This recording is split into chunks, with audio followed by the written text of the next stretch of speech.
Hey, I'm Shaye Koester-Wanner, and you are listening to the Casual Cattle Conversations podcast. Whether you are a seasoned rancher or just curious about the cattle world, this podcast dives into the stories, science, and strategies shaping the future of ranching. Let's get started and keep your herd ahead of the herd. Folks, today we are visiting with Casey Fanta about making the switch to an online bull sale format, and I mean 100% online. And I know we are a long ways away from spring sales, maybe not a long ways away for those of you who have fall sales, but I think this is something that I'm seeing more and more people dabble with or step into, and that you guys will find value in hearing about and thinking about just to see if it is or isn't a fit for you. Casey is going to talk about why they made the switch at Wulf Cattle Company, as well as how they communicate with customers to ensure that this format is effective for their business.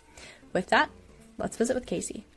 Calling all ranchers. If you are looking for a better way to optimize your grazing operation and rev up your bottom line, Noble Research Institute can help.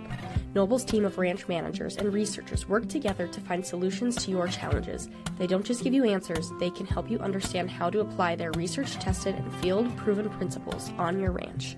Visit noble.org to learn more and browse Noble's educational resources. All right, Casey, well, it is a pleasure to have you back on the show. It's probably been around 5 years or over 5 years since I've had you on. I know you were one of my first episodes, and it's been a while since we've been able to chat in person too, so it's good to visit.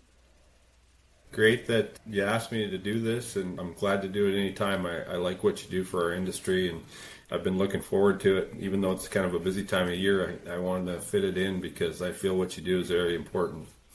Well, thank you for that. So help the listeners kind of get to know a little bit about yourself and why you're in the industry by telling us why you bet on the beef industry. Yeah, I guess it started out because I just like cows. I kind of started the whole thing, through the 4-H program like a lot of people did, and started showing calves, and I just really liked it. I like working with the cattle, and now I still enjoy working with the cattle, but I like working with other cattle people, and we have a great product. The product is so much better than it was when I was starting in the industry. We knew we had a good product when we raised it at home, and you could go to the freezer and get a good steak, but now you can go to just any grocery store in the country and pick up a good steak. And if you got company coming over, you can go pick up some steaks at the local grocery or butcher shop and know that you're going to have a good product to serve to your customer or company, because we've just made so many improvements in quality and everything in our industry, and I think it's a great thing. Absolutely. So you are with Wulf Cattle now. Can you explain kind of your role within that before we dive into the online auction format for bull sales? Yeah, so Wulf Cattle is what used to be Leonard Wulf and Sons, and they started in limousine cattle in the early 70s. They were cattle feeders. The Wulf family were longtime cattle feeders, started by Leonard Wulf. And when the limousine cattle came in, they recognized the value in the extra muscle, putting the extra muscle on the cattle, increasing the grading, the dressing percentages, adding more meat to the carcasses. And so that just really intrigued them. So they started AIing commercial cows and producing limousine feeders, which eventually turned into a seedstock operation. We've expanded the operation. We now have a big ranch at Atkinson, Nebraska, where we keep our cow herd and we raise all of our bulls there. We kind of outgrew our facilities in Morris, Minnesota, where we originally started. So now we have a ranch in Atkinson, Nebraska, where we run all the cows. We run about 2,000 cows, and we'll raise and sell about 500 to 600 bulls a year. Okay. And so with your bull sale, that is now all online, correct? Correct. It got to be that way during COVID. When things really broke with COVID, we were about a month away from our bull sale, and nobody really knew what was going to happen or what we needed to do. Everyone was scared. I mean, they didn't know if they should go places or not go places. And so we had always done our sale online. It was different back in the early days. I mean, you had the videos online and there was an operator taking bids or whatever. Click the Bid was fairly new. But we made the move to do it all online to keep our customers safe, and that was the last thing they really needed to worry about was coming to a bull sale. So we moved the sale online. We had always used Superior to do our sale, but we also brought DV on. The first sale we had, we actually broadcast it from Fort Worth at Superior's headquarters. And we liked how it worked. The one thing that worked really well for us was we could talk to our customers a lot more direct. And that's one of the reasons that we decided to stay with it. So tell me a little more what you mean by you're able to talk to your customers a little more direct now that you're all online. Yeah, so I should probably expand a little bit. We also still feed a lot of cattle, and we feed a lot of our customers calves. So we'll feed over 100,000 head a year that are influenced by our genetics. And so we know the carcass results on the different bloodlines and what we're producing. And we have a pretty consistent set of customers. You know, a lot of them, we've bought their calves for years and years. So we have a history on those cattle, and we share that with them. So when we went to the online sale, we started having an open house at our ranch the week before. We have a 2-day open house. And we have our customers come in, and it allows us to spend more time with them, going through the bulls, discussing their genetic needs, and then we sit down and go over their carcass data and everything from the year before.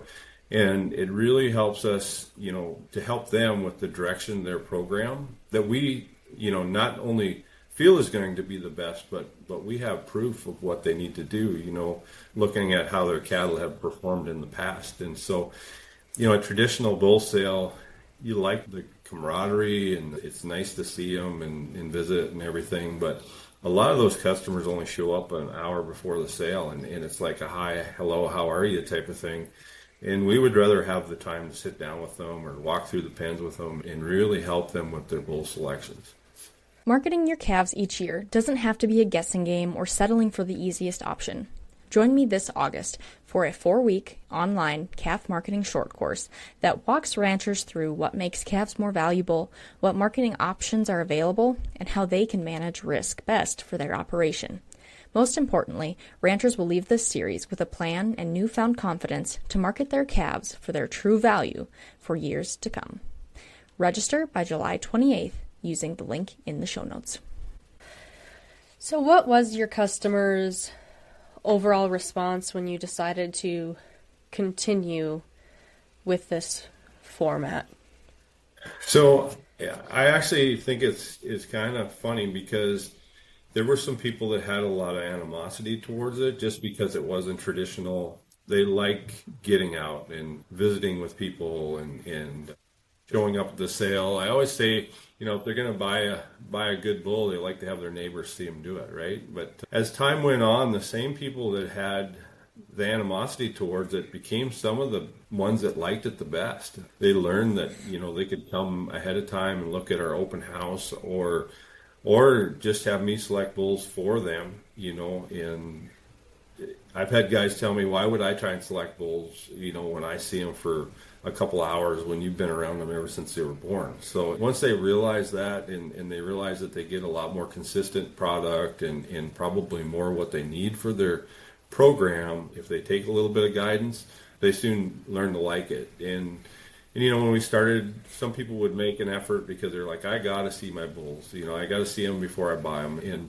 some of the guys even come to the open house, and they won't even go look at the bulls. They just come for the open house. We have a little seminar program, and we'll sit down and chat. And if the weather's bad, they won't even go look at them. They just count on the fact that they're going to get what they need. And they've really learned to like it. You know, they can just sit and buy from the convenience of their office or home. Or you got one guy that said he was bidding on bulls from the casino last year. So, however it works for people.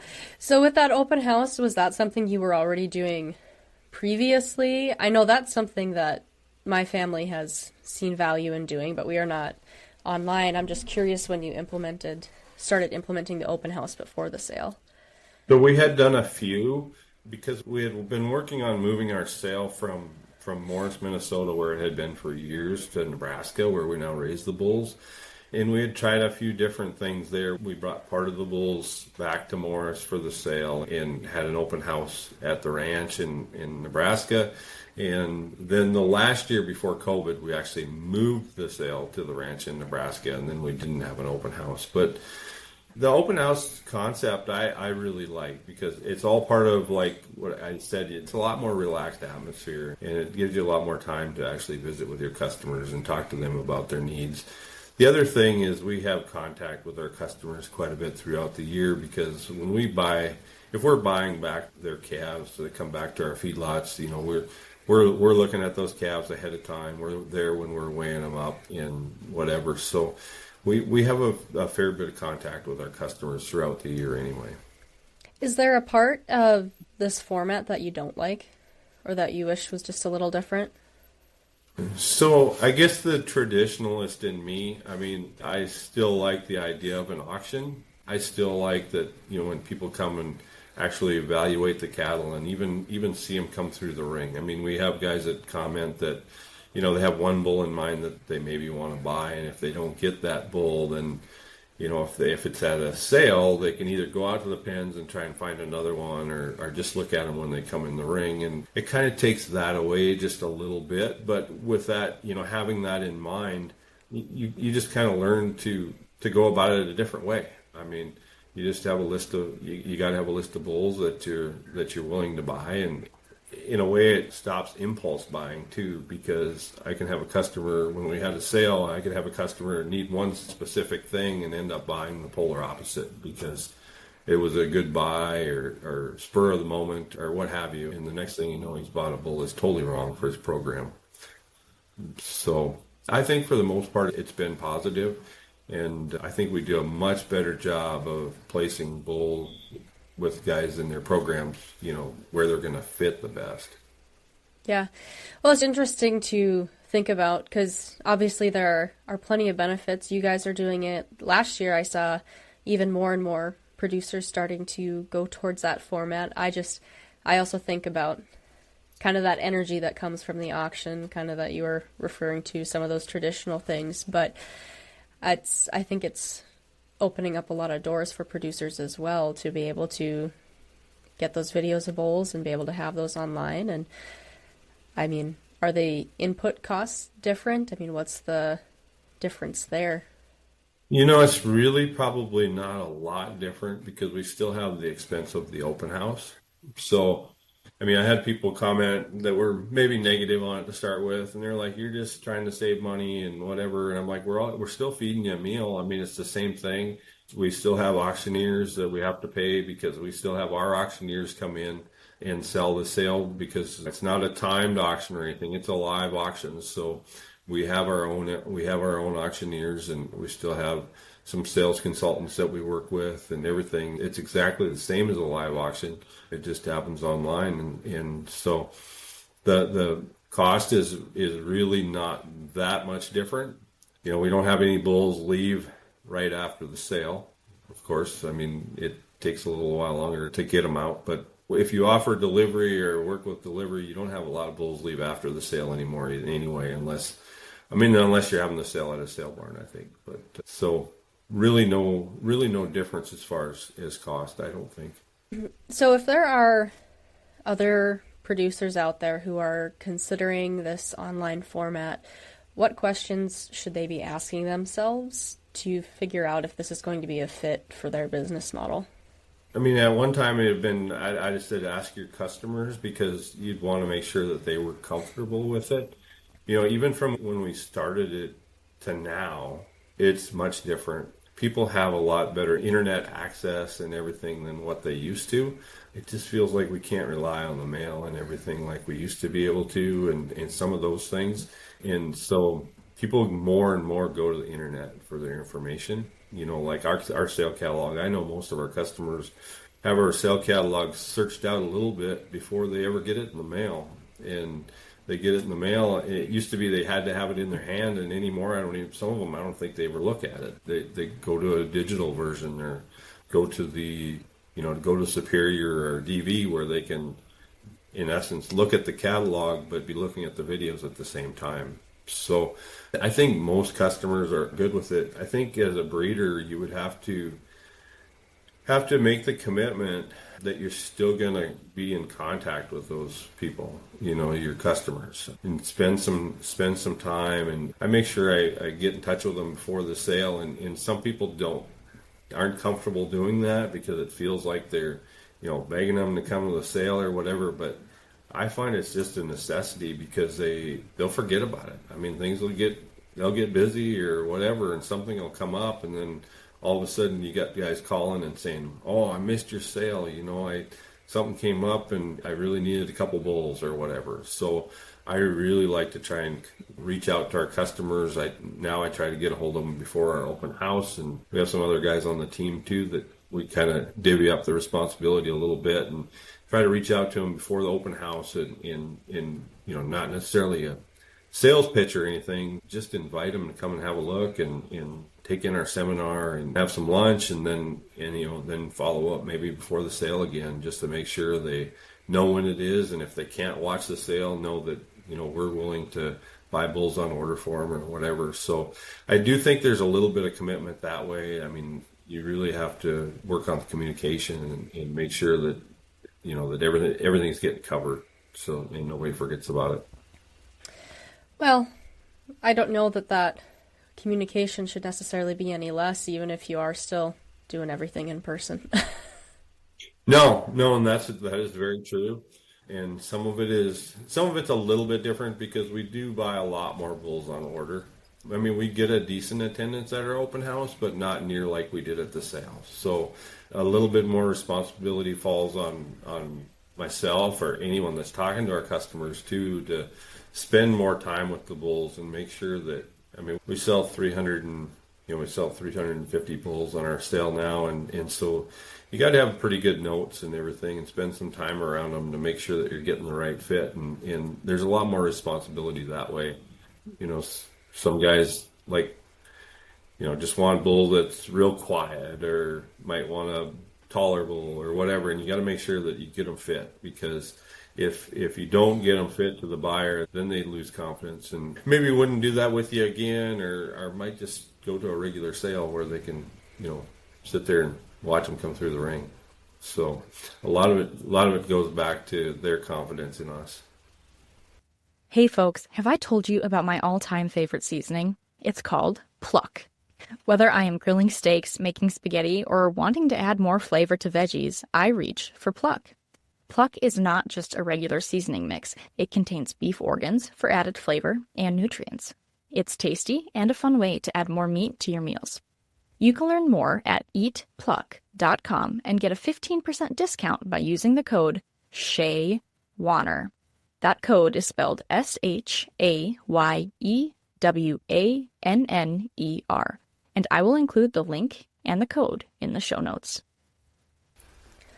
Now, you've talked a lot about that customer service and staying in connection with existing customers, but has this impacted bringing in new clientele or attracting new customers, or haven't you really noticed a difference there? So we've had just a few. To me, that's a little bit scary. When we first went totally online, I was afraid of people just popping in and buying bulls. People we don't know or don't know the history on or whatever. And it's been very minimal. It hasn't been a concern.